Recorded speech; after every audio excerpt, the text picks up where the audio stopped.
Baltic Brand Talks, podcast about all things creative and trending.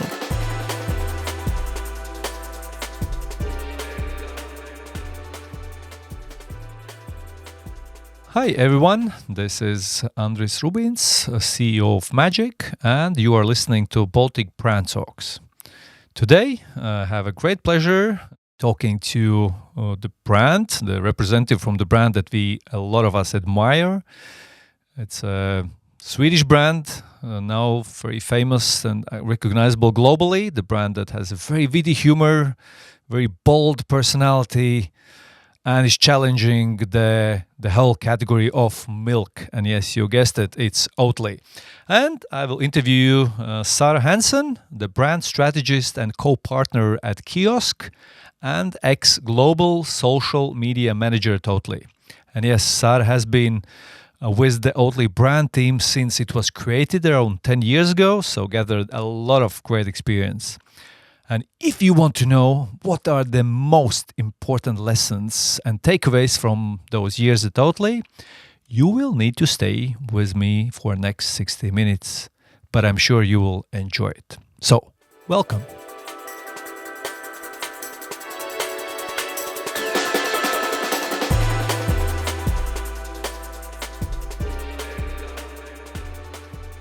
This is Baltic Brand Talks, and today I'm meeting Sara Hansson from KIOSK. KIOSK is a strategy consulting service, right?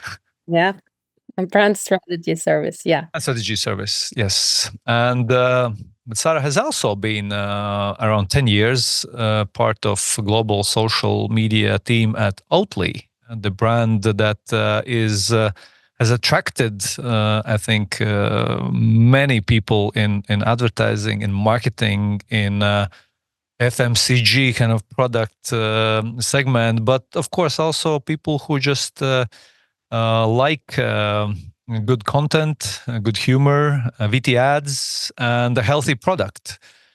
So I think, when we met in Tallinn, and I finally met the first person from Oatly. I felt, like meeting, like eating my first banana when I was a kid, and it was not yet available in Baltic countries, or meeting Andy from Liquid Death, another brand which I admire a lot. So thanks a lot for agreeing to spend some time and answering some questions which we have prepared for you. Thanks for having me. Yeah, so let's get right to it. So what's your background like, even before you joined the Oatly? So what's your education and then maybe work experience, and how you joined the Oatly team? Yeah, so I studied creative marketing through vocational education, and 1/3 of that is internship, which I spent at a social media agency in Copenhagen, where I further got my first job in advertising. And that was kind of something like a startup, but we soon got international clients like Carlsberg Group, Ben & Jerry's, and Elton John AIDS Foundation. And I spent 5 years there, and then I was pretty tired of commuting back and forth from Malmö to Copenhagen for 5 years. So then I started to look for a job here in Malmö, and I didn't really find a place that had the same approach to social media marketing as we had at the agency in Copenhagen. So I decided to start my own firm, and I was lucky enough to get in contact with John Schoolcraft, who is the global creative director at Oatly. And he kind of showed me the early sketches of the rebranding, and it was like handwritten and had sketches of like the new packaging, because Oatly has been around since the 90s. And he just showed me kind of like, this is where we want to take the brand. And I was really excited to see that, and of course wanted to be on that ride. So that's much the story. And then I spent 10 years there, like 1/3 of my life. So that was pretty exciting. So you came into in the moment where actually the biggest kind of shift happened from Oatly as a product, which was kind of trying to persuade us to live more healthy lives, to Oatly as a brand that kind of owns, their own kind of style and kind of the whole space, and is witty and is attractive and makes us laugh and makes us, wonder how cool that brand is. So how was it, like the whole going through the change, and how easy it was to build the new Oatly as we know it today? Yeah, so it's rooted in science. It was a couple of scientists who kind of also was looking into lactose intolerance and kind of wanted to find an alternative to cow's milk, and then they made this fantastic product, but it was very directed towards people who couldn't drink or didn't want to drink cow's milk for some reason. So it was known only by kind of some few lactose intolerant people and also a few vegans. But what they did was that they found out like this product is actually so interesting for a broader audience. It's interesting for everyone who wants to kind of eat and drink healthier and also don't want to make a big impact on the planet. So Mm. that was kind of a good insight. And then they built from that, like really added a very unique tonality and had fun with the brand. And yeah. And we found, and in that, of course, we also found something more meaningful to say in the advertising. And we had like a lot of content to build, like subjects to build our content on. We could kind of release us from only talking about the function of the product to speak about something more meaningful, Mm. and do that in a creative way. And of course, I mean, it's very bold and brave to challenge, what every other milk brand has done before with their packaging, with their copyright, with their ads. So it almost feels like you were kind of, trying to, not even laugh about it, but kind of have a friendly, a smile about these kind of stereotypes and ways how usually milk brands advertise, and kind of deconstruct it and kind of create your own world. So what is maybe the biggest like what you say? What is the key to success for Oatly? What is it? Consistency? Is it really kind of to finding it and then building on it, not trying to change it too much, or it's the whole kind of really the design and visual language which is very consistent? So what would you say? Which is a couple of those major keys that you would talk about? So I think like Oatly made some very important early decisions, and that was like to be transparent and to be brave, and also to not bore people, Yeah. which is like you don't actually need to be consistent. What's only consistent is kind of the tonality and the kind of the look and feel, but we kind of decided to not be expected. Like if they see something remotely, they haven't seen it before. Mm. That kind of allowed us to do anything. And yeah. Yeah, maybe, yeah. So I think that was kind of the success, but also, of course, that the DNA of the company, that it's value driven, is so Mm. important and a reason why people chose Oatly from the beginning, and it kind of grew from there. And then also like the Swedish entrance of like or call it launch of the rebranding, where we or Oatly had the headline, it's like milk but made for it's like milk but made for humans. That actually turned out to be a law. Like the Swedish milk lobby were suing Oatly for Mm. using that phrase, and that got a lot of spin, also thanks to the company being so transparent. So Oatly put the whole lawsuit online for everyone to read. Media picked up on that, and people, of course, also kind of got mad that the big dairy companies sued this, at that time, very small oat drink company. So it got a great spin from the beginning, and it made sense in people's lives. And I think also the market was very mature for such a product. Mm. And it also broke some norms. Like the cow's milk really have some cultural value around the world. It's not easy to break, and it's also to get people to change. It's not easy. So, but I think kind of this humor that Oatly were using, yeah, it found the right people at the right time, definitely. So what was the team, and like, what was your role in this Oatly organization? Yeah, so when I spoke to John back in 2014, they wanted to do a rebranding, and they worked together with the Swedish agency Forsman and Bodenfors, who kind of helped them with packaging and films and so on, but they didn't really have a social media strategy. So that was the part where I came in, and then strategy and creative content creation has kind of been the overall parts of the role I had at Oatly. And then it kind of moved more into in-house marketing team, right? Yeah. So I kind of was the first employee in the creative department together with John, and then we realized, God, we need a really good product manager, and we recruited Jenny Östholm, and she's a great product manager. And then we grew it from there with graphic designer Fredrik Nilsson and a creative duo, Ida Backman, who's copywriter, and John Lindén, art director. And then we kind of build a team, and it turned out that we all or then we ended up recruiting the team at Forsman and Bodenfors, so they also joined Oatly. Then we had kind of this big strong in-house team, and we made most things ourselves. We kind of outsourced some parts, mainly film production. And what maybe is how you see it, like what are the advantages having your own kind of inside in-house agency rather than partnering with some of the most creative shops out there?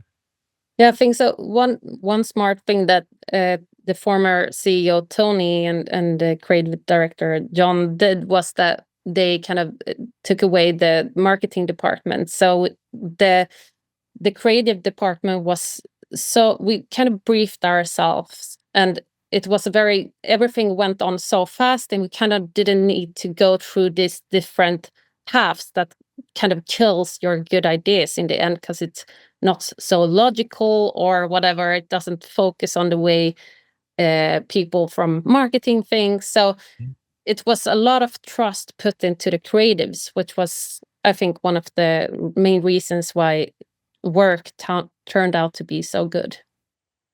Yeah, sounds like a good job to have when you are your own client. At the same Yeah, you're time, almost I mean, right. at the same time, it feels like also it adds even more to responsibility, because then whatever you decide is actually you're responsible for it. It's not you can't share it with the client or Yeah, it agency. definitely adds struggles to your work that you put more responsibility into the creatives. Yeah, and I think I noticed also that also what you mentioned, the lawsuits and transparency and kind of really being this, challenger underdog brand that was not hiding. And I noticed also the CEO has also been visible and even engaged himself in the ads. Do you think that's also adding to to the brand, that you see the faces and you almost you don't need actors because you have your own people who can uh, take those roles often in communication and content as well. Yeah. So that was actually also part of kind of this being this transparent and more human brand instead of a logo. And then, having showing the struggles that a CEO can have as this, at that time, small oat drink factory, and then you need to challenge these norms. But Tony hated it. He's this introvert, and I can really relate to the doubts he had of being featured in the ads. But that made it even more fun, right? Like this, and sometimes like this ads had a manuscript, but when Tony got to speak his own words, and we kind of recorded in secret. We kind of tossed the manuscript and used Tony's own words.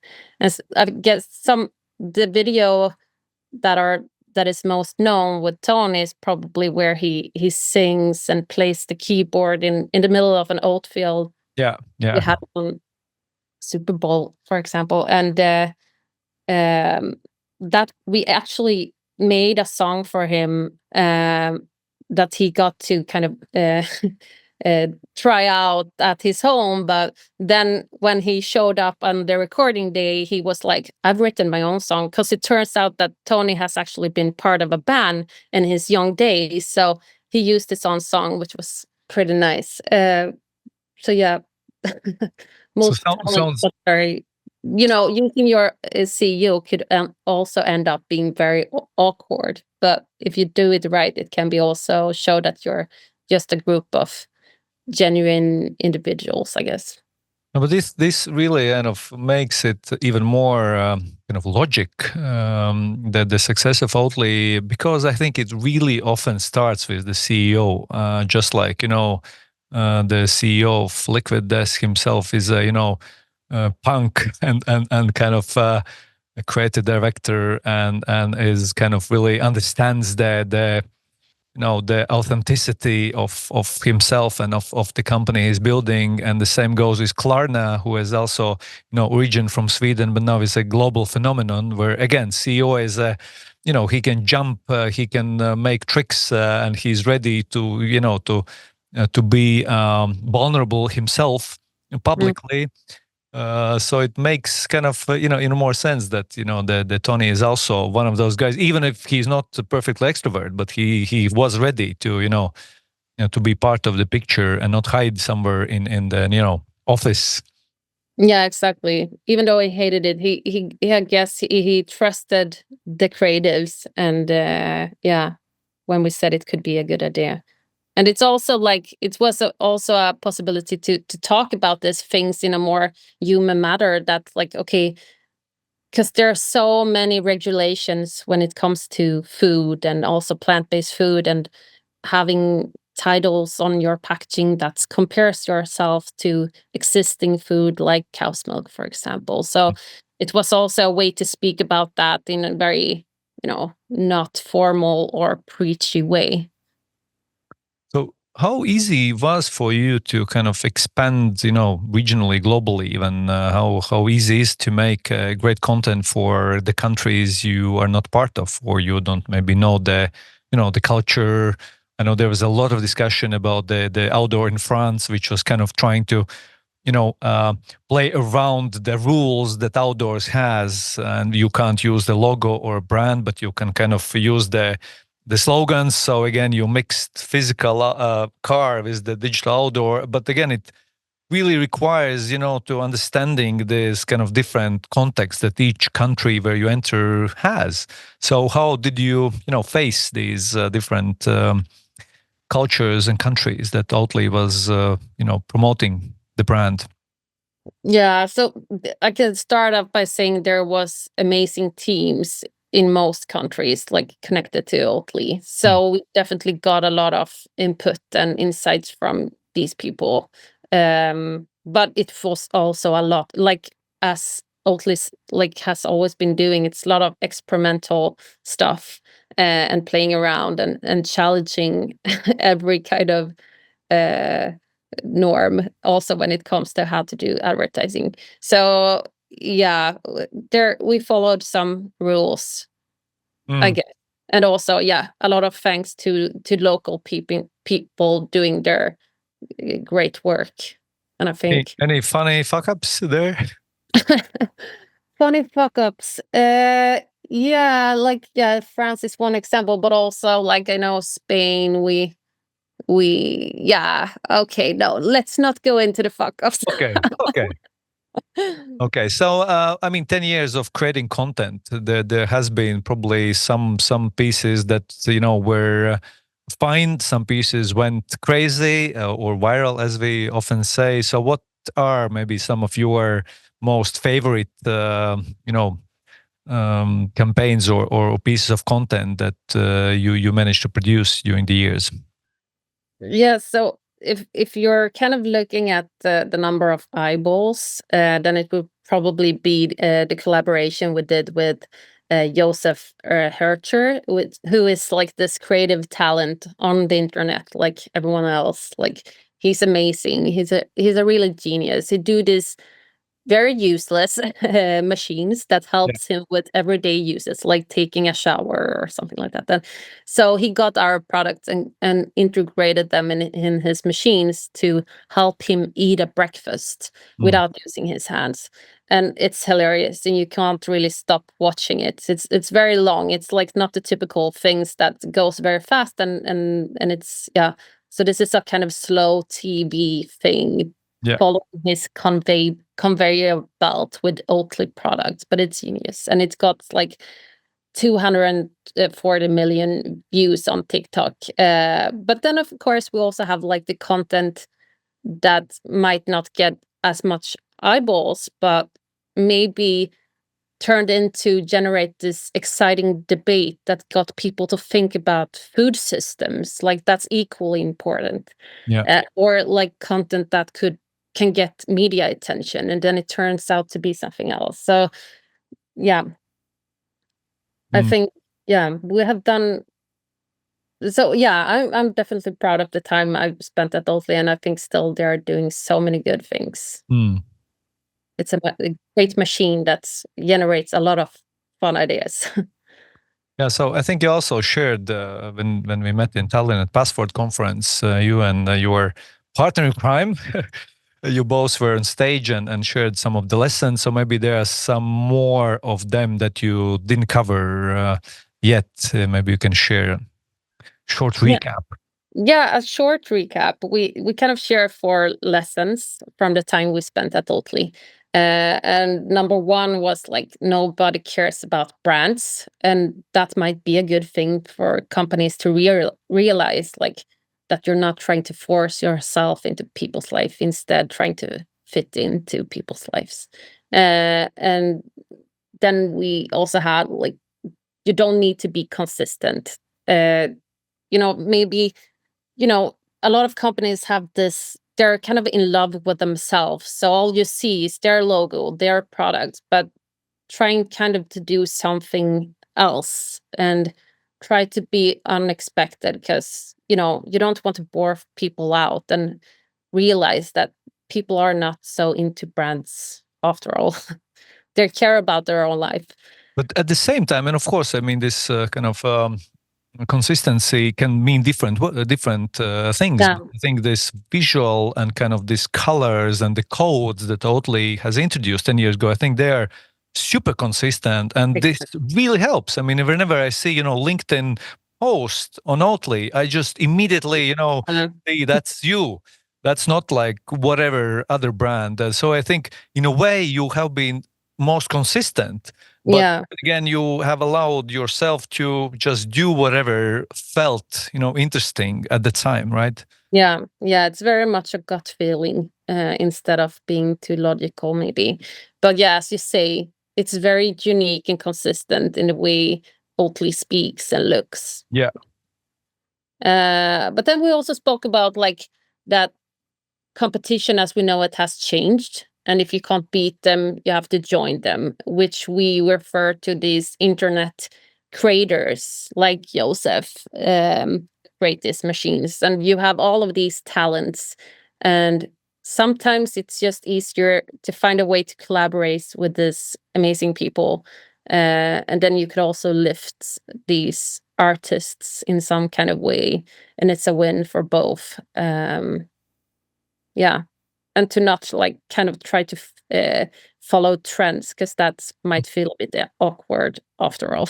If you're just on going, then you end up being this person late to the party if you want to kind of join a viral trend or whatever. Better not to stick to follow trends, instead do your own thing, but collaborate with people who do interesting things so you can kind of generate something new. So Oatly was probably one of the only brands which didn't follow the Barbie pink trend and didn't become pink in its packaging for. No, that was kind of not on the agenda. Like, I don't know. Like it was, as said, very much gut feeling and what could kind of generate And entertain ourselves. I think Heinz was the example of being late to the party, because I think like 8 months after, everybody kind of was over the pink and the film was already released, and they finally released their pink ketchup bottles, which again probably Maybe a very long kind of decision time. that went through a lot of people. But again, collaborating, it also sounds so kind of simple and so easy, and you just find the next funny guy on TikTok and you just give them the freedom and money. But again, it's not always as easy. Or how did you choose the right partnerships, or what was the kind of the criteria that you had? Yeah, so it was again gut feeling, but also and I think that gut feeling that I come back to is like we also build a team of people who have the same kind of humor, and to who kind of get what Oatly is, if Oatly was a person, and then you kind of just know what's Oatly, and then you can collaborate with anyone who is as unexpected, but kind of have their own style. Yeah. Yeah. But and then we also like to do, it doesn't need to be people with a lot of followers. It could also be kind of this local artist who's in a basement but who do weird shit, and that could work work as a good piece of content. Yeah. But of course, not everything can be nonsense and fun. It also, like, I think best advertising is when it also kind of says something more meaningful, but you let people make that point themselves. Yeah. Other lessons? Yeah, so we have the last one was make it hard for yourself, and that kind Why of is that? Isn't life hard enough already?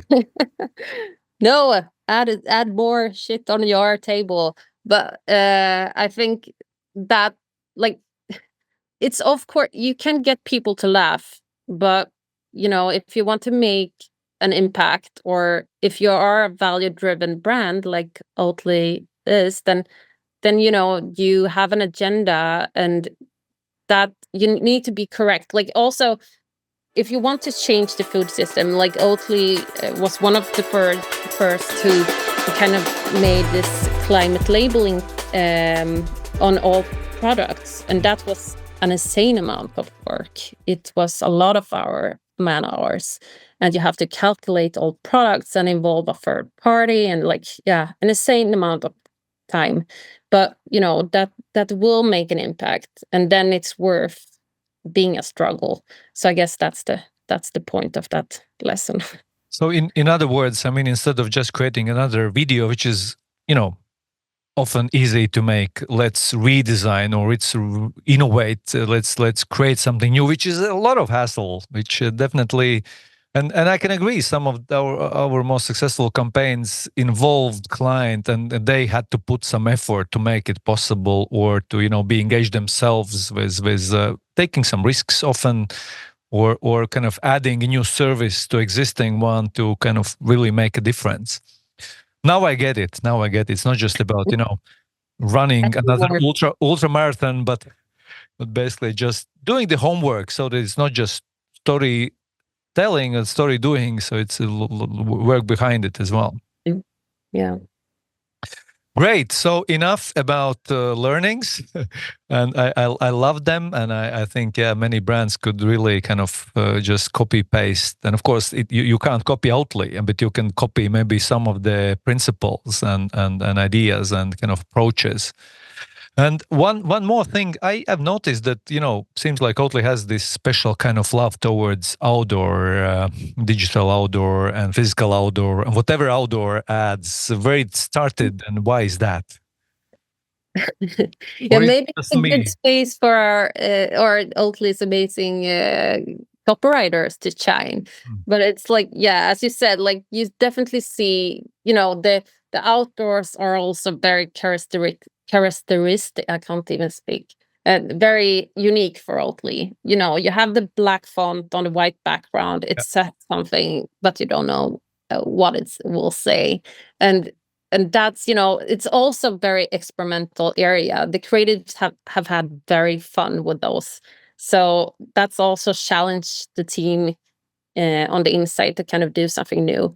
But it also was a possibility to use in social, so to get even more eyeballs. So we kind of use that across medias And, too.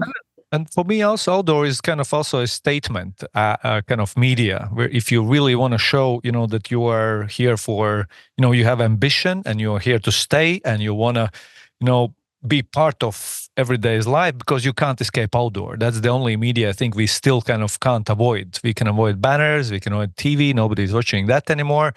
Well, they are, but much less than before, and especially young generation, they have learned to to block any kind of ads. So it's one of only places actually where you still can kind of have the statement and people actually see it and react on it. And of course, these most creative outdoors, they have this phenomenon that people put them on social and they become actually viral videos, even though they start in physical or digital space out there. So I mean, I've seen most of probably a lot of outdoors on LinkedIn and Facebook, even though I have never seen one in the streets of Riga yet. Can't Yeah, avoid it. it's Oatly having a dedicated team for Baltic, so it's just too small of a market to care much. I don't know, like, if they have it at the moment. So yeah, no, But they will. I They don't know. will. I don't know the current state. Okay, uh, okay, that's at okay. my time, yeah, we definitely were looking into those markets as well, of No, course. but the product is there and the brand awareness is there, and I think it's kind of more like probably it's the content comes to us through the global content pieces Mhm. which are so cool that people just talk about them, like the spam campaign. I know you were not 100% happy about it, but I think that was also a big big how you call it, fireworks, let's say, Yeah, on but different social also media. back to your last question, like, if there was a day for, or how to work with this local market, like, I think that was also very our early decision to kind of keep the the brand tight, whether the market, because what you could see also working with other brands, like, is it gets very, it's a fragile work if you kind of have too much control in a local market. Better to kind of keep the brand tight, and it's consistent in that way of how it speaks and looks, and then you could of course do local adaptations, but to have control and to make sure you do consistent and great work, I think it's good to work on a global brand. Also, when it comes to my area, which is social media, you're not working with borders in that sense when Mm. you're building a brand, and you kind of want this global strong brand. Yeah, and probably English language helps a lot, that you often use in Yeah, that that. was something actually we got a lot of criticism for during the rebranding. People got mad that we changed from Swedish to English, but yeah, Yeah, it but that's what you have to do if you want to signal global ambition again. Yeah, but I can also add that we did a lot of, like, especially, like, we had so many good local copywriters as well. Like in Mm. Sweden, we had, like, Ida Backman. She had one. She's awarded for her great, like, copywriting in Swedish. So we made a lot of good thing, especially in Swedish, if you ask me. Yeah, yeah, yeah. What were maybe the biggest struggles? I mean, of course, there were kind of great team and a great kind of style that totally, and tone that you had. But what were maybe some I don't know, challenges that you faced and that were not as easy and as fun as it Mm. can look from outside?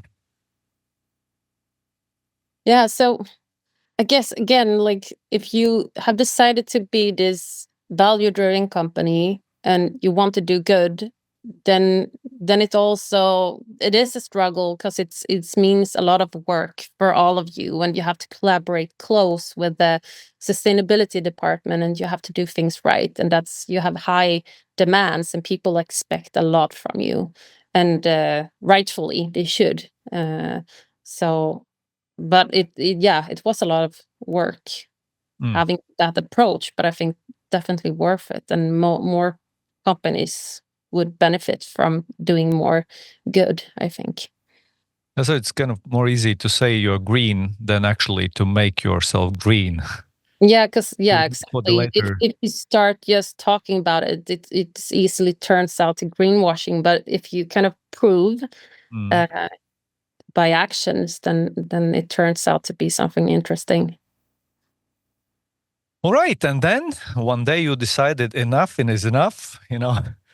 I've drank more than a couple of tons of oat milk, and now I want to change my favorite drink. Or I don't know, what were the reasons you decided to step out from the brand you love so much and start your own service, your own agency and studio called KIOSK. I love the name, by the way. Really kind of remember myself in the childhood running to KIOSK with, couple of these cents at that time, and buying the ice cream and postcards and whatever they were selling, these small little tiny shops.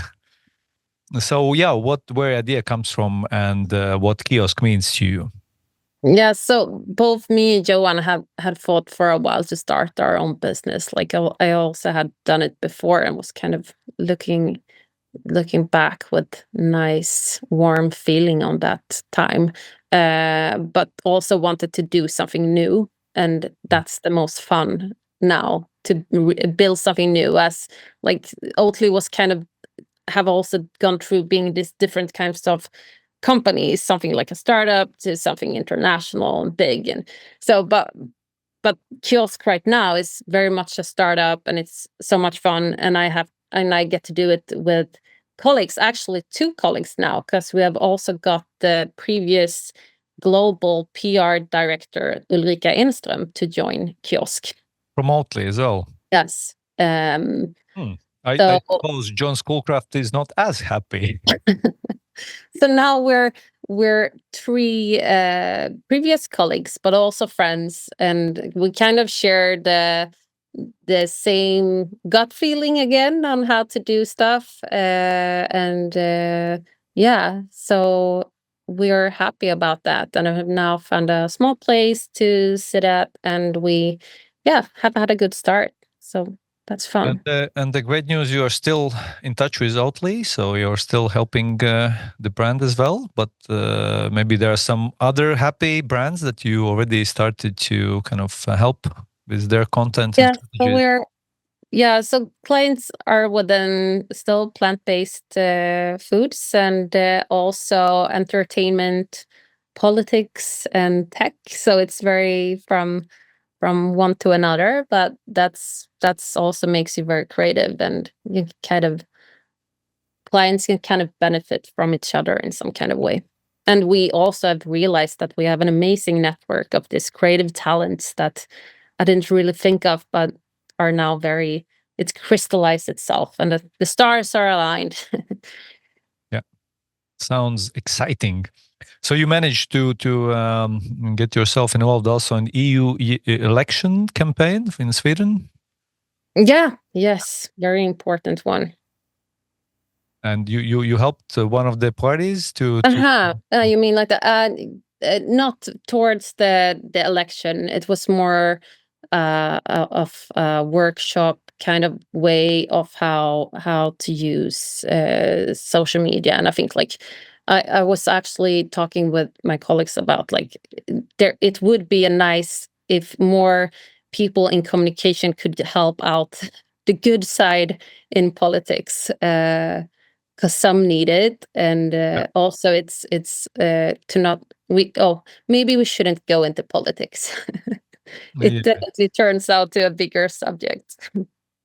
Yeah, it's something we haven't done yet. Kind of, it's one of our principles, because we want to sleep at night, and we know that in politics often promise one thing and you actually can't deliver it because there's so many kind of obstacles and other parties and politics involved.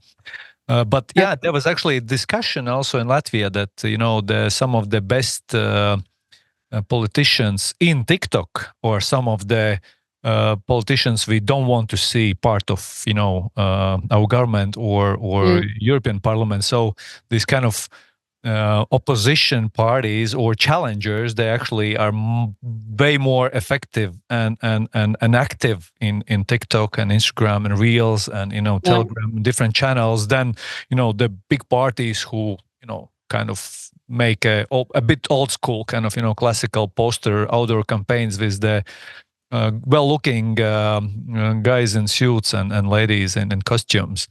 Do you notice similar trend in the Nordics as well, or?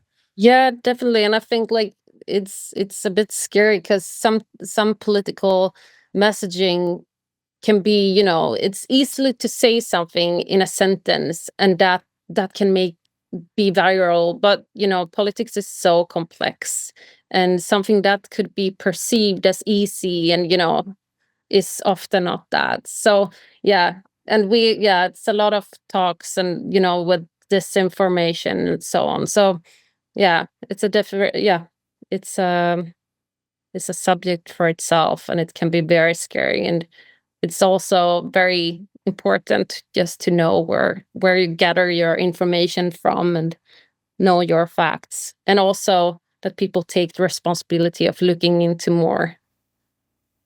But it's Critical often thinking. driven by young people who maybe not even have the right to vote. So yeah, so one of the questions I like to ask our guests of the Baltic Brand Talks is also mentioning some of the brands that you admire besides Oatly, because we've talked enough. yeah. A couple of more examples that you think they are brands worth checking out and maybe also learning a thing or two from them.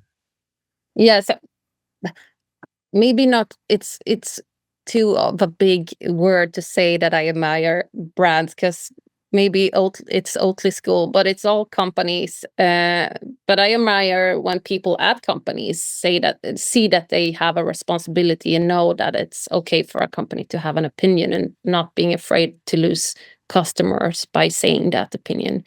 And like, I guess Patagonia is one of those companies that's always been a leading star back when I joined Oatly too, back in 2014. Like, they can put a lot of money into making environmental change, and as a result, people are more aware of their brand by their products. But yeah, so yeah, that's a great example. So one of my favorites as well.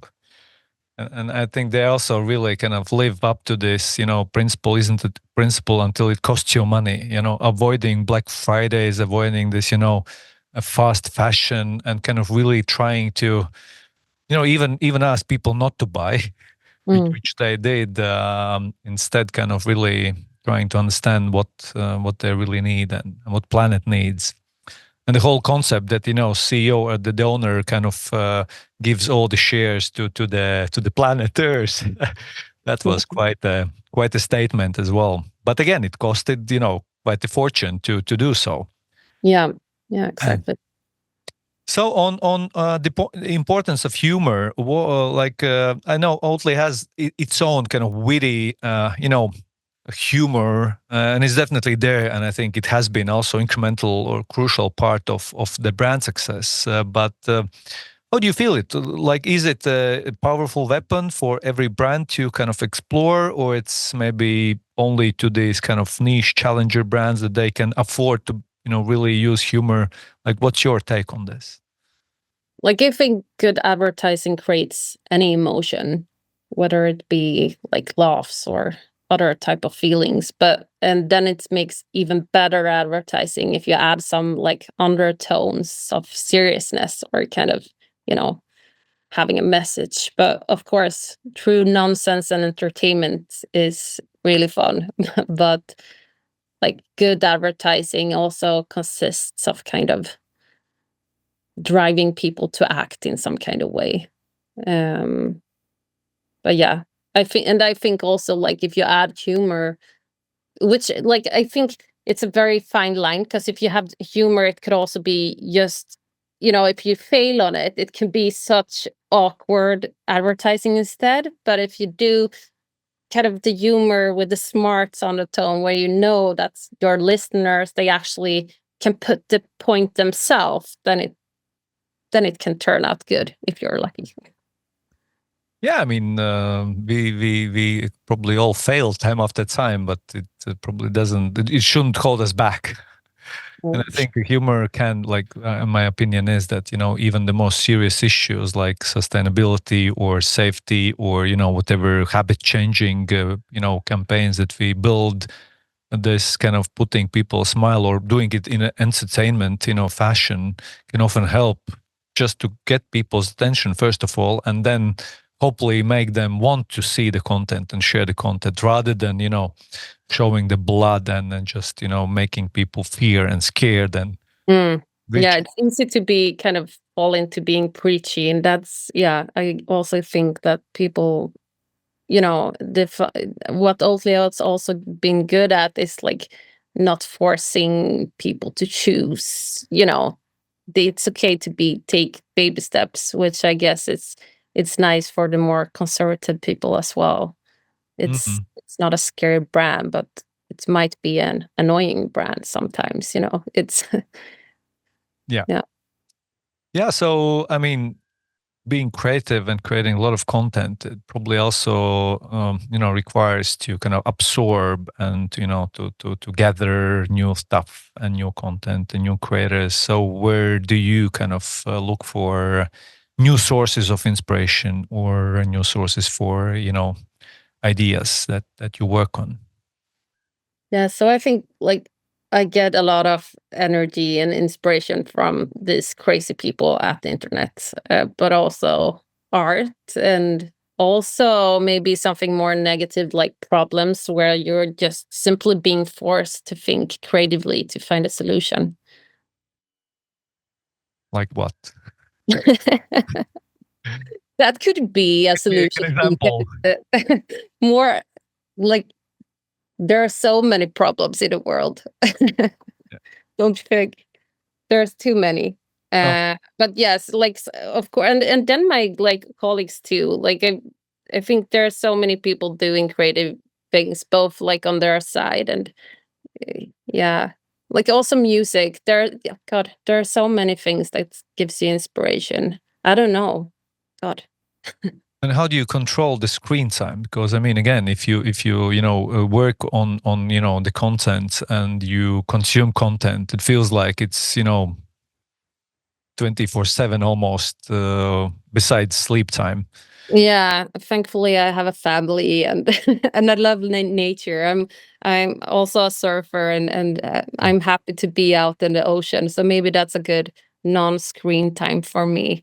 Uh, and actually, to be honest, I'm not super fond of being on social media, as I guess anyone else. There's two sides. So aren't surfers still kind of listening to music, or it's Yeah, on the car, you have bands, this old school bands. My friend has this old band, and he yeah? don't even connect his phone to it. He listen to these old record bands. Mm. Yeah, I think this another topic. Like I think Heineken is launched these kind of dumb phones recently as part of campaign to kind of ask people not to spend too much time on screens, rather enjoy time with their buddies. So We'll get to those. that's one of the problems. I think you can also try to solve as much as you can with different creative solutions like these kind of good old dumb phones with just a couple of buttons and Love super that. uncomfortable to write even messages there. Yeah, and probably one of the last questions. So, like, what's your goals? How do you see your future in next 10, 20 years? What would kind of your moonshot goal be? Yeah, so I guess, and I hope that KIOSK will kind of do and continue to do good work for good people. And I realized I really thrive in these startup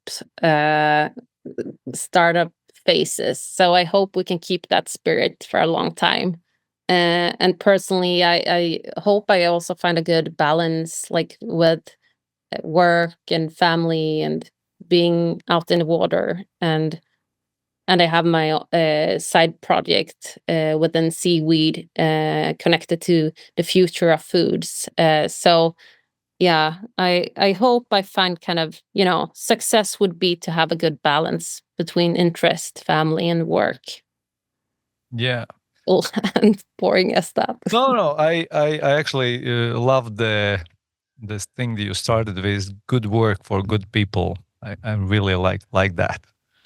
Not just good work, Oh, also good people. That's important. also work with good people, but because I mean, life is too short to work with assholes and work for assholes. So I think it's really kind of something to remind ourselves, both when when it comes to building your team, but also when it comes to which projects, which clients, which other teams you want to help and support and be part of. So that's Exactly. a great reminder. And by the way, I have to say this because we have been talking about Oatly a lot. This September, Baltic Brand Forum will be held in Riga and Riga Circus, and it will be all about the power of humor and entertainment. And I couldn't imagine this forum to happen without Oatly. And so we'll have a great speaker from Oatly. It's Salma Guy Topfam. Is it right? Yeah. And she's editorial content producer at Oatly, so working with different amazing kind of global content projects at the moment. And we'll share some of the lessons she has.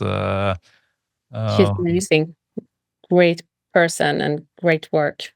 Yeah, and thank you for recommending her. It definitely helped.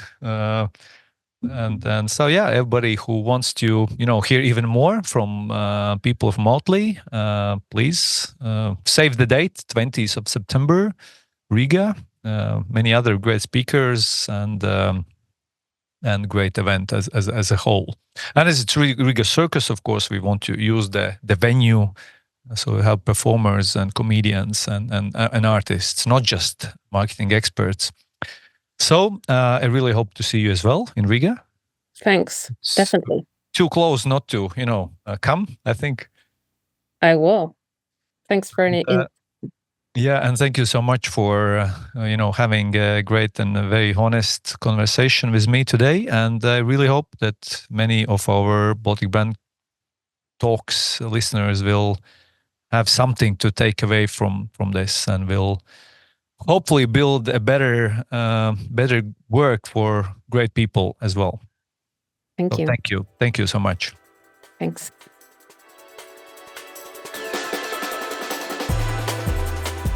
This was an interview with Sara Hansson, the brand strategist and co-partner at KIOSK, and I really hope you enjoyed it.